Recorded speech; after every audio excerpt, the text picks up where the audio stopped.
Oh, hello. If you're new to the channel, you're about to see a couple of nerds try to sort out stuff they really have no idea about. But they have manuals. Undies behind us. Dollar bill, y'all. Sick. Welcome to another episode of Green Sea Adventures. In today's adventure, Vix shows us just how dirty she can get. We do our best to ruin all of our electrical equipment. We babble like loons, overtired, ready for bed, once hitting Palm Beach. And we make a dash for the border in the dead of night. We continued motoring south, with southerlies on the nose, an occasional wind from the east letting us get a bit of a sail up. While motoring on night one, the engine suddenly stopped. We thought it could be one of three things: carbon buildup, overheating, or a blockage in the fuel line. We flicked the fuel filter over to the secondary, just in case. We reduced our engine revs to make sure it didn't overheat, although no lights were coming on. And we ran the engine at full RPM every few hours. Fortunately, from then on, nothing went wrong. The next day, we diverted into Ponce de Leon Inlet. Unless you try it, you'll never really know the stress of coming alongside a fuel dock for the first time in your most expensive possession with a current and a wind. And that's not to mention the jet skis and speedboats blasting between you and the dock that you're trying to sidle gently up to. Morning, day 2 sailing.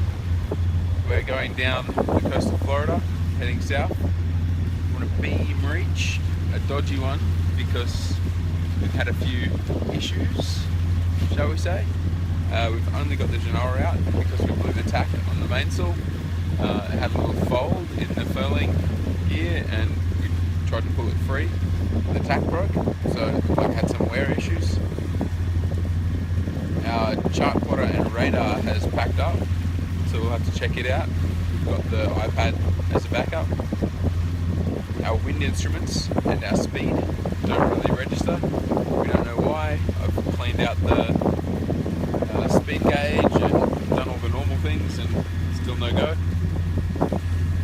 So yeah, it's been pretty eventful, pretty good times, but it is what it is. Hey, so I just woke up from an awesome nap. Vikki let me sleep a while and it's sunset and we're coming around the Cape Canaveral Peninsula, around the Bull. Look at that, it's gorgeous, it's just non-stop. Beauty at sunset. Lots of sailors talk about it and I'm starting to see why. The sea just seems so calm and relaxing. Going for another night of transit. Good times. Beautiful, beautiful day. 9 o'clock in the morning. Just taking over from Vikki, who's been on watch all night. She had a flying fish on the foredeck. Stinky.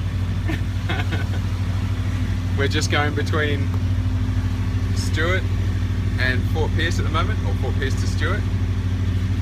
It's just really calm and relaxing. Had a great night last night. Saw shooting stars. Past Cape Canaveral. Yeah, it was really cool. Went past Cape Canaveral, the Bull. Even avoided a collision with Towboat US, which was lovely. That was fun. Coming out of Fort Pierce, they were just booking it and did not yield. I had to. So yeah, now we're going past Stewart. So I've just about finished my winch. The only thing that's left is a really tricky bit, which is these two little clamps that you can see. You might be able to see both of them, one on each side. And they're not really clamps, they're just little clips, and they push in. And to get them out, God knows why they didn't just put a little notch in there so that you could lever them out with a flat tip screwdriver. Instead, you've got to sort of wedge your screwdriver up against it and give it a tap with a hammer, or just be lucky and lever it out. Some people will put a little bit of grease in there to prevent it sticking, but previous owner didn't do that and they had a bit of corrosion on them. So I've just put a little bit of WD-40 in there and I'll let the wizard do its work. and I'll exercise my better judgment and not finish servicing that part of the winch, the stem, until we get somewhere where I can get another one if I knock it into the water with a hammer or something stupid like that. Rock and roll. In South Florida, Memorial Day is a huge deal. It seems to mark the start of the boating season, and we get to sail on past the whole lot. Lined with boats.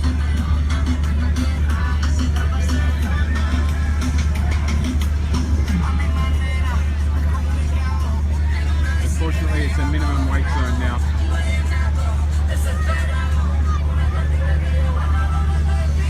We're sailing literally 5 to 10 meters from the shore here. 5 meters. Motoring. We're motoring. You're doing great.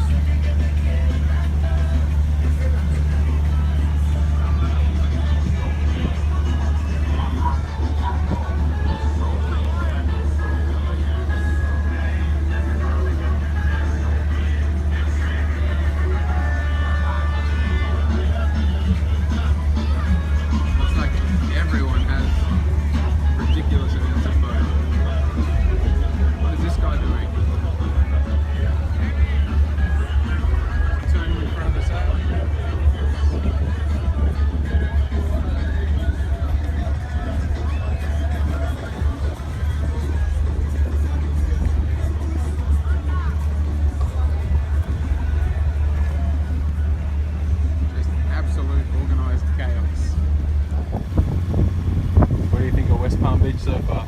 Terrifying. So much money, so little care. We'll see how I feel when we've docked and slept. We just had about 20 power boats absolutely flood past us, waking on both sides. Insane. In this low speed, no wake zone.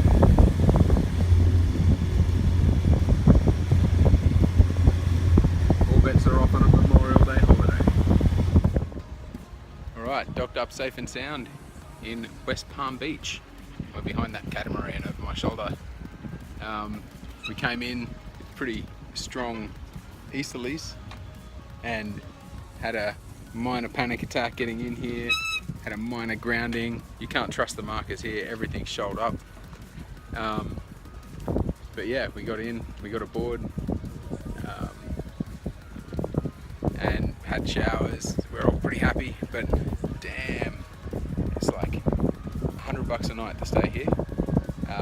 So we're going to be here power, just at the fuel dock. So we're here for one night, and then hopefully customs is open tomorrow morning because we're going to move out to an anchorage, but we have no outboard on our tender. So tomorrow night we might just book it straight over to the Bahamas, which is what we were planning anyway, really. If we can check out. Otherwise it'll be Why can't we check out? if customs isn't open. Oh, because it's Memorial Day. Sweet. Perfect timing. Tell us again how much fun we're having. We're having fun. I have heat rash all over my neck and it stings. All of my fingers have bled. The batteries, the acid, the sails. Pikachu! It's... Help us! We have been cursed. Cursed by Reynolds. Look at her, she's cursed. That's a cursed face. Unfortunately, customs wasn't open, but we didn't waste the 2 days we had left in Palm Beach. Chief among the projects was Vikki changing out the alternator. This was a dirty job, but fortunately, we had the manual.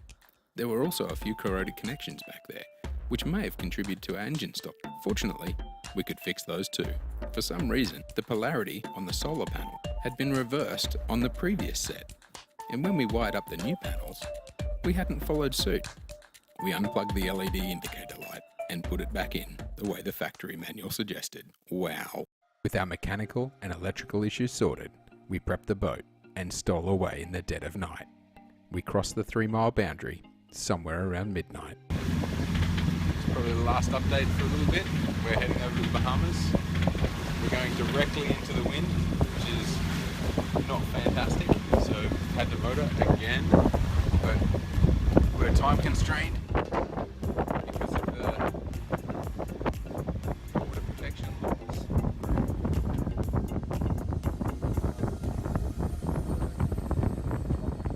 We hope you enjoyed this episode. As always, you can like and subscribe below, and leave us a comment to let us know what you think. Next week, we finally make landfall in the Bahamas. Oh yeah.